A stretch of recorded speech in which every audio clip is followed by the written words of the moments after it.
Hey everyone, welcome back. In this lesson, let's talk about how we can use masking to selectively apply adjustments to our photographs using the Effects tab and our Local Adjustments tab. So let's first start in the Effects tab. Let's add a filter, and let's add one of my all-time favorite filters, the Dynamic Contrast filter.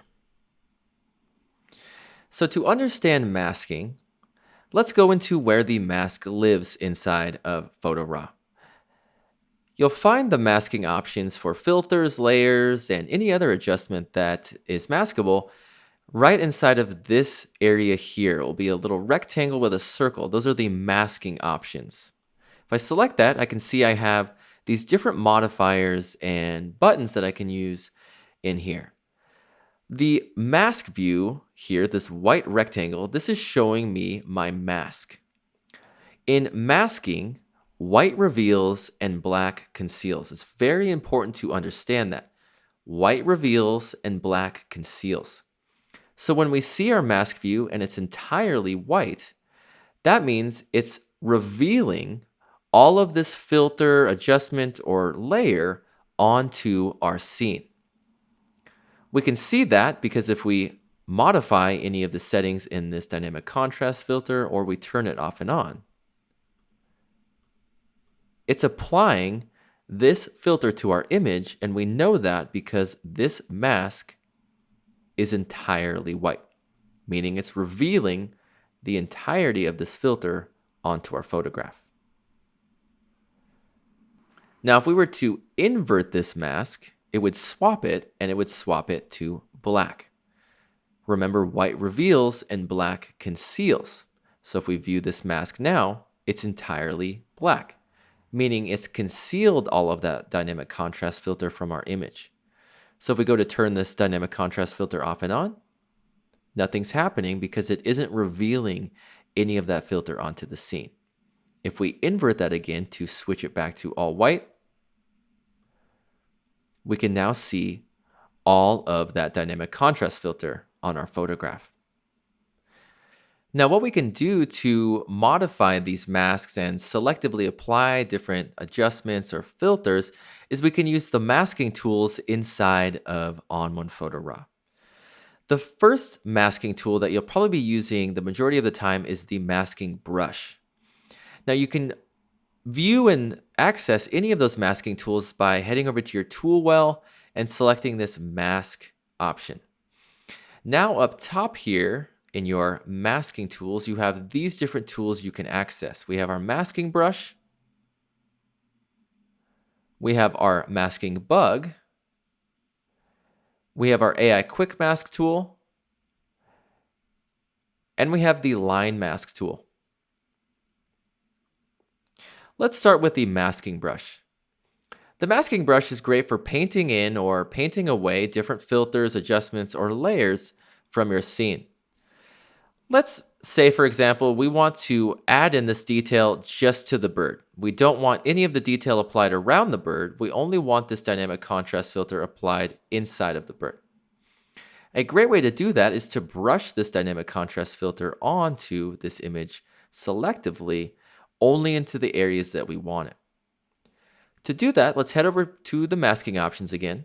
Let's invert that mask so that, remember, black conceals. We're concealing this entire filter from our photograph.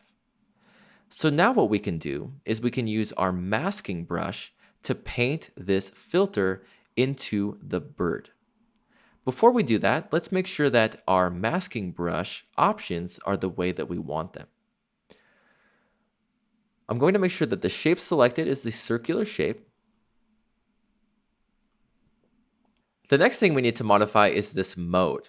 So whether we're painting in a filter or we're painting away a filter, we need to make sure this mode is selected accordingly.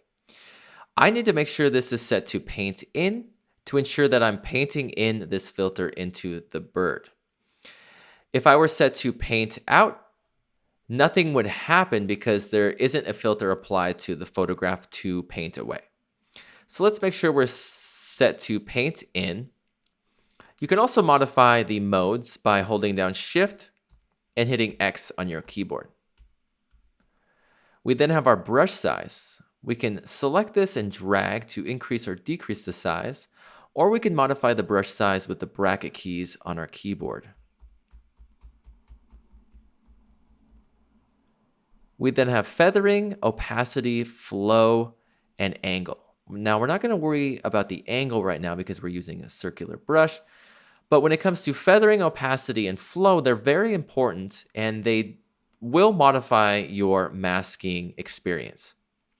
When it comes to feathering, I typically keep my feathering relatively high because it gives me a nice soft brush edge whenever I'm masking or painting.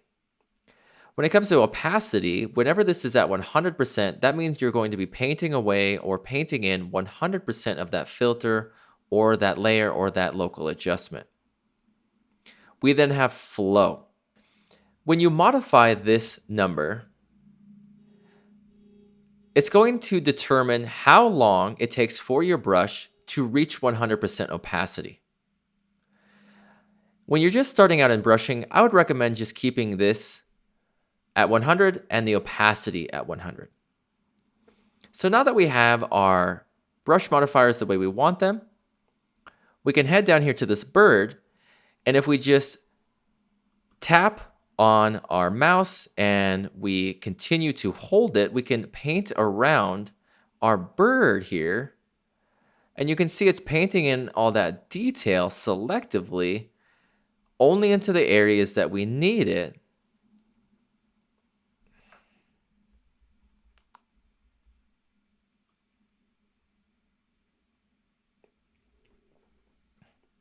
So now if we head over here to our mask and we view that mask, we can see that we have this area in white, meaning it's revealing this area of the dynamic contrast onto our scene. And the rest of the area is black, meaning it's concealed that dynamic contrast from our scene.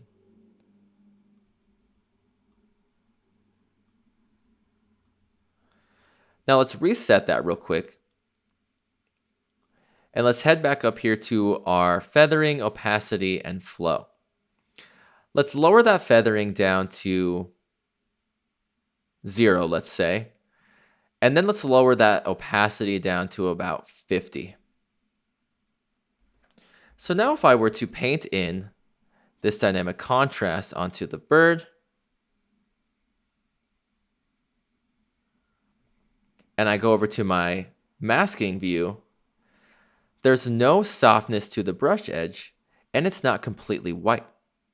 It's a gray color in here because it's not actually painting in 100% opacity of that dynamic contrast filter. If I wanted entirely white in my mask view, I would have to increase this opacity all the way to 100, and then I would have complete white in my scene.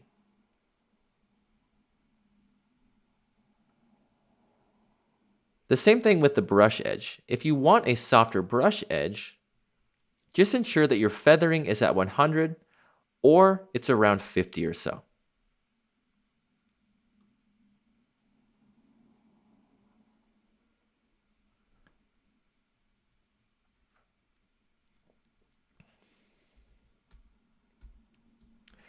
To demonstrate the flow of the brush, let's lower this flow option down to about 20 or so. So remember that whatever number I choose here is going to be the time it takes to reach this 100% opacity or whatever opacity I select. So now watch as I go to brush in on my photograph. At first, it's a little bit gray, and then the more I paint on top of my brush, it continues to get lighter and lighter, eventually reaching that 100% opacity. Now, if I were to lower this down to about 4, it would take me a really long time to reach that 100% opacity versus having my flow at a higher number.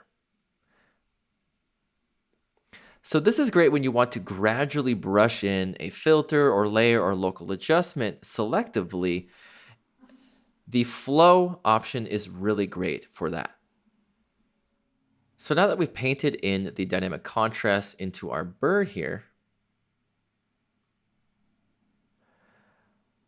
Let's talk about how we can use this mask in other filters. Inside of our masking options, we have this option to copy that mask. We can use this to copy the mask we've created and apply it to different filters, layers, or local adjustments. So let's copy this mask that we've created. Let's add another filter. I'm going to add the glow filter, and I'll use this darker preset. Now let's head into the masking options for that glow filter, and let's paste that mask that we've created. So if I view this, it's being applied to the exact area that we created earlier. But if we invert this, it will apply that mask everywhere around that area that we created.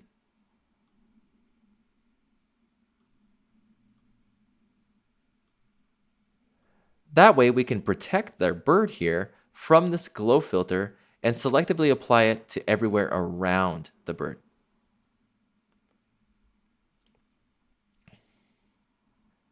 Now that we've talked a bit about using our masking tools with filters and the effects tab, let's talk about this local adjustment tab. Inside of the local adjustment tab, this is where you're going to be applying local adjustments. And local adjustments are great for selectively applying different tonal and color adjustments into your image. Now, local adjustments are a bit different than filters in the sense that whenever you open up the local adjustment tab, a new local adjustment layer is already created for you. Now, with this local adjustment layer here, it's not actually doing anything to your photo when it's created. Now, we know that by going back to the white reveals and black conceals motto, because if we view our mask here, it's all black. So there isn't anything actually applied to our scene here because it's concealed from our photograph. Because we do have some settings being modified in this local adjustment, if we were to invert this mask to make it all white, it would apply some of those settings. But the great thing about local adjustments is that they do immediately start out with the mask view as black so that you can go in and paint in your own tonal and color adjustments to your photo. So I'm just going to hide those mask view options here. I'm going to go into my more presets, and I'm just going to go into vibrance. Now this is going to increase the vibrance for wherever I paint into on this image. And let's just go down here and increase the saturation quite a bit as well, just so you can see what I'm doing when I paint it in. Now, when it comes to local adjustments, we're not actually going to be using the masking brush or the masking bug. We're going to be using a couple of tools that are the exact same. The only difference being is that they work on local adjustments and that they don't work on filters or layers. So whenever you're modifying the mask in your local adjustments, you're going to be using this local masking option. In the local masking options, we have our adjustment brush, which is again the exact same thing as your masking brush. It just works on local adjustments. And then we have our adjustable gradient here, which is the exact same thing as your masking bug. It just works on local adjustments and not layers or filter masks. So let's use our masking brush here, and let's paint in this local adjustment into our bird here. I'm just increasing the size quite a bit for my brush, and then I'm just going to brush in here on this bird.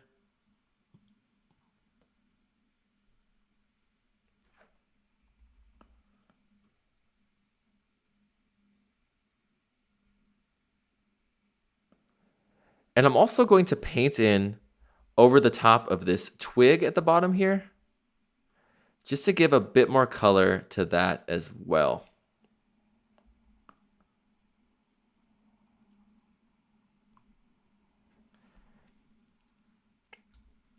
So now let's head over here to our masking options. We can view this. We can see we have a nice little rough painting of that adjustment on our scene. So now let's head down here. Let's just give it a little bit more of a modification so we can see it in action. And I'll just warm it up just a little bit. Just like that. And that's probably not how I'm going to finish this image, but just to show you how you can use these local adjustments. And you can see that it's warming up that area that I painted onto, but it's not applying any of that adjustment anywhere else. So what I'm going to do here is I'm just going to reset these real quick. And I'm actually going to go down here into the color area, and I'm going to increase the saturation quite a bit. But then I'm also going to go up here to the midtone slider, and I'm going to pull that up a little bit as well. So if we turn off this local adjustment, it's doing a great job of bringing in a bit of life into our bird and adding in some saturation into the branch. But what we need to do here is just make sure everything is nice and natural with this opacity slider.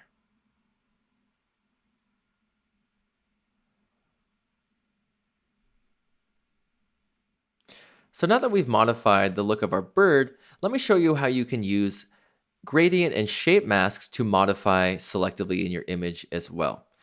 Let's add on another local adjustment. I'm going to double click the title of this to rename it, which you can do with any of the filters, layers, or local adjustments. And I'll just rename it Vignette. Because we're going to be creating a vignette with this image selectively using this local adjustment. So to create this vignette, let's head up here to our adjustable gradient tool. And in our presets, I'm going to choose this vignette option. In these two menus here, our preset and shape menu, we can choose different shapes and presets to modify our mask. I'm just going to keep this at vignette, and I'll drop this down. And I'm going to modify the size here with this solid line. I'll rotate it with this smaller handle here. And now I'm going to place this right on the head of this bird right there. Now what I can do is I can reshape the mask with these solid handles here.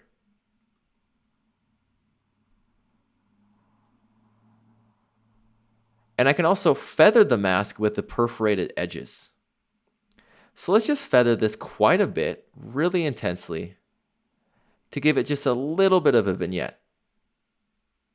So now if we view our mask here, you can see we started with this area and then we've just feathered it out a ton. So now let's view this. I'm going to turn this off and on. And we have a nice little vignette focusing the viewer's attention on our bird here. Let's just lower the opacity to that. Let's go into the Effects tab. I'll add a filter.